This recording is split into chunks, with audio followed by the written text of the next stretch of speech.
Alrighty, so in this example, we're going to go ahead and set up a workflow that will be triggered each time an article in the CMS is created. So to do that, we're going to, we've already installed API traffic, the plugin, and we're just going to go ahead and go through the steps required to actually wire things up to trigger this workflow. So first thing we're going to do is we're going to go into the collection type that we want to create a workflow for. So in this particular case, it's article.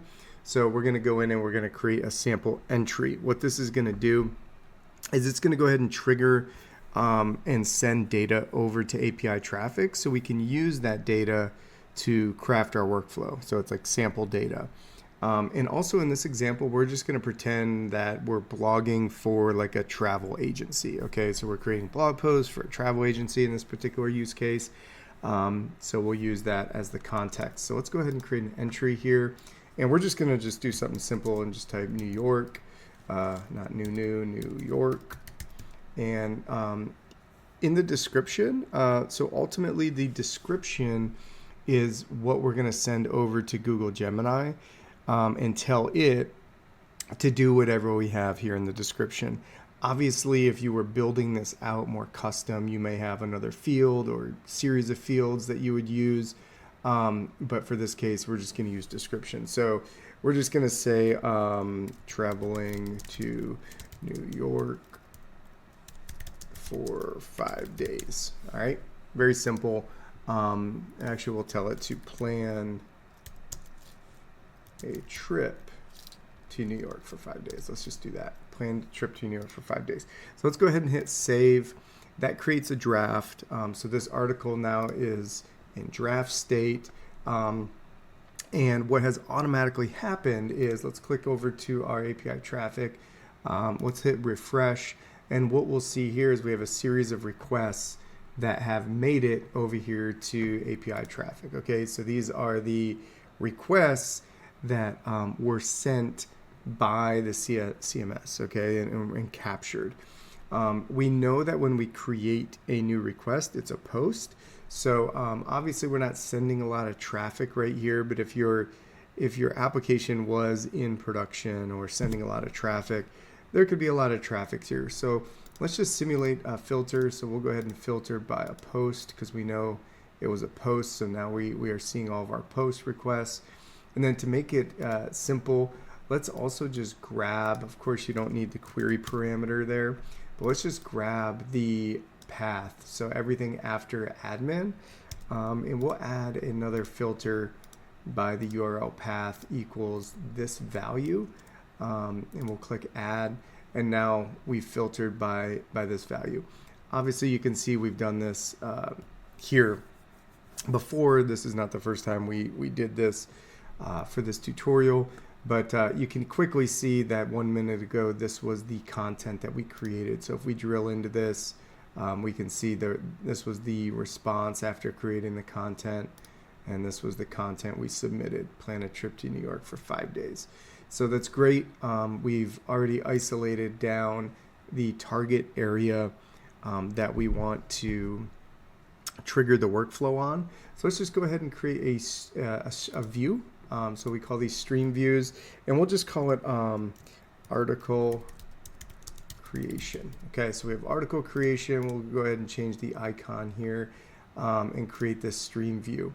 So now we have a stream view here that pre-filters the data to just article creation. Okay, stream views are important because when requests come in that meet a stream view, that's when any workflows that are attached to that stream view will actually be triggered. So whether it's 1 or 10 workflows that are attached, those will be triggered. So let's go ahead now and create that workflow. So we click over, we're in the stream view, we click workflows, and then click add workflow. And we'll just call it create blog content, okay, and click create. So this will go ahead and set up a base workflow for us with the root or the initial step in the workflow being a new request. Okay, so that's the new request data coming in. So let's go ahead and click load sample data. So what this is going to do is it goes out to API traffic and grabs the last up to 5 requests that have come in. Let's go down to the 5th because that will be the most recent. And if we look at the data that came in, let's just collapse this. You can see this was what we just did. New York, plan a trip to New York for 5 days. All right, so that is exactly what we just sent in. So let's get to building. We can build this out pretty quickly at this point. So let's go ahead and add a node.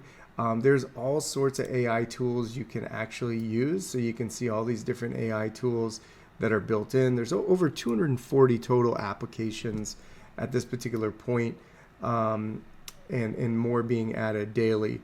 But let's go ahead and choose the Google Gemini, and then we'll go ahead and do the create content. Okay, so let's add a create content step. I've already attached my Google Gemini account, but if you had not, you can click create connection and just simply paste in your key, and that will link Google Gemini to your API traffic account. So we'll choose Google Gemini here, connection, and then for the prompt, we're just going to basically grab out the description field that we added. So we drill into our new request, down to the request, body, and description. So we'll go ahead and pop that in there. Okay, so now we have the description. You choose your model and you're good to go. Okay, so now we're sending the description over to Google Gemini for it to then draft content. So let's go ahead and test this particular step. And it takes a minute. Obviously, it's asynchronous, and in terms of this process would be asynchronous for you. So we'll let Google do its thing. And as we can see here, it created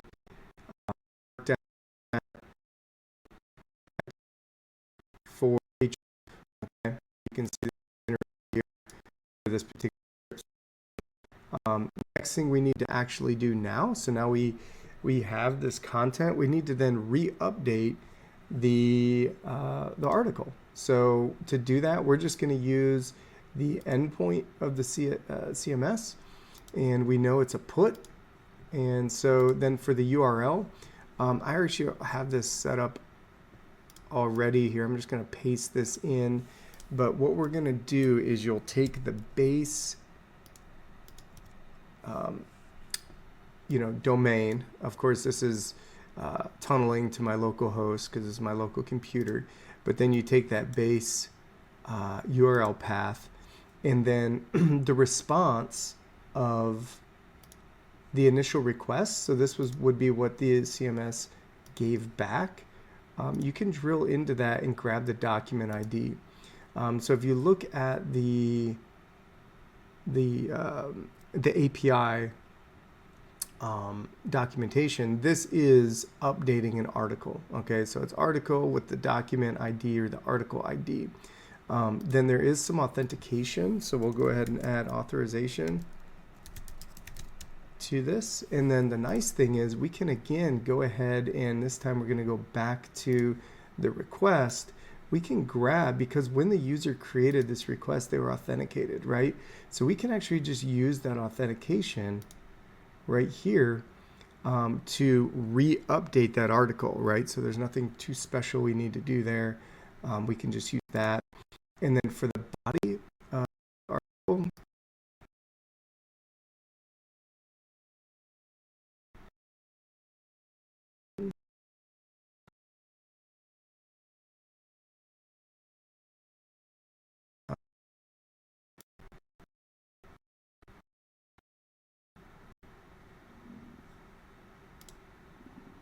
there we go. All right, so we will choose JSON here, and to actually update an article, really what we want to do is we want to update the rich text area of the article. So what we'll do is we're just going to paste this in. I had it over here on another screen, but this is the syntax to send in a put to update the rich text area. So for the body, what we want to do is we want to take the content here that Google provided us and send that over to the body. All right, so let's go back up here. We're going to collapse our new request and we're going to grab and just simply insert the markdown right here. So we're going to insert step 1 data into what is sent back. So let's go ahead and test this step now. As you can see, we have a 200 response. If we go back over to our article and we click New York, we'll see here that now we have a rich text block. If we look at the preview mode, this is the content that Google Gemini kicked back for us, and we have this particular content here that we can use, okay, and start manipulating. Now what we want to do, because again, like I said, this is asynchronous. You know, Google could take 20 seconds or 8 seconds or what have you, right? So let's just add one more step, and that step's going to be to notify Slack that the content has been created, right? So your team knows, hey, I can go in, I can start massaging the content or doing whatever, or maybe it's just publish the article. So what we're going to do is add another step. We're going to send a message to a channel. I already have Slack connected. The channel we're going to send to is blog publications, and the message is going to be the content for the blog post, and then we'll put the title of the post to give some context. So again, going back here, we'll go into request, body, and we'll just say the title has been generated. All right, that's simple. So now we're going to simply just post something into the channel. So let me slide my Slack over here, and let's go ahead and test this step. So I'm going to click test step and Slack, and I didn't do it fast enough, but as you can see right here, the content for this blog post New York has been generated. So now what we have is we're notifying our team when the blog post has been created. That's it. We're all set. So let's go ahead, and we just built out a whole workflow, very simple workflow, but a whole workflow that will generate content for us. Something I'd like to call out is, like I said, there's over 240 different applications that can be integrated into. Additional logic can also be added. So if you wanted to do some branching or conditions, you can do that as well. You can do loops, but let's just look at what like a branch looks like. So if I enter branch, it's called router. As you can see, you can do a router here. You can do other different branches, but you can get pretty sophisticated in putting these workflows together. All right, but this one's pretty simple. It's just linear, straight on down. So let's go ahead and publish. So now our workflow is published, it's enabled. We have our stream view here, everything's set up. Let's go ahead and create another article and test this from end to end. So let's go ahead and create new entry. This one's gonna be, let's say, hey, we wanna do a blog post for families going to Orlando. So let's just do the title as your family trip to Orlando. And okay, now this is going to be the instructions to Google Gemini. So we're going to say put together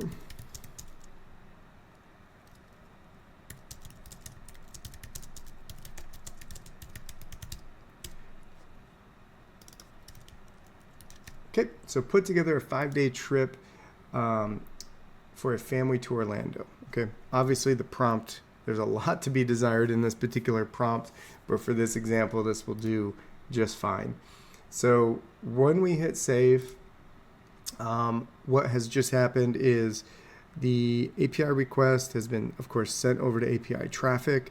API traffic is then kicking off the workflow and generating the content. So let's go ahead and refresh this particular stream view, and as we see here, we open up the workflow or the request, and here's our request data. So your family trip to Orlando, put together a 5-day trip for a family to Orlando.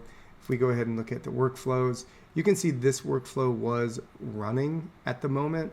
That probably has been completed at this particular point. So let's click to view. Yes, it has. You can see all the check marks. The run has succeeded. So all steps have succeeded. You can actually click in to debug any of these steps. So we click on the Google one, you can see the input, you can see the output. If you click on this one, you can see the again the input up here, the output, and then the Slack message. So if I go ahead and pull up the Slack again, you can see that the content for the blog post, your family trip to Orlando, has been generated. Okay, so that all worked. Then let's go back over here. Let's go ahead and reload this page. And what we're going to see here is the rich text block has been added, and here's our content. So preview mode, here is the 5-day trip for a family to Orlando.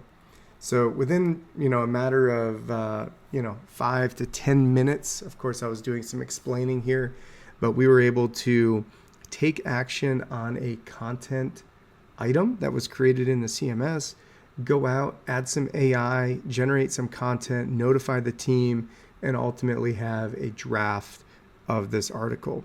Of course, you could wire in any of the workflows for any of the 240 different applications. For example, wiring in sending customer data to HubSpot, or enriching data from HubSpot, Salesforce, any other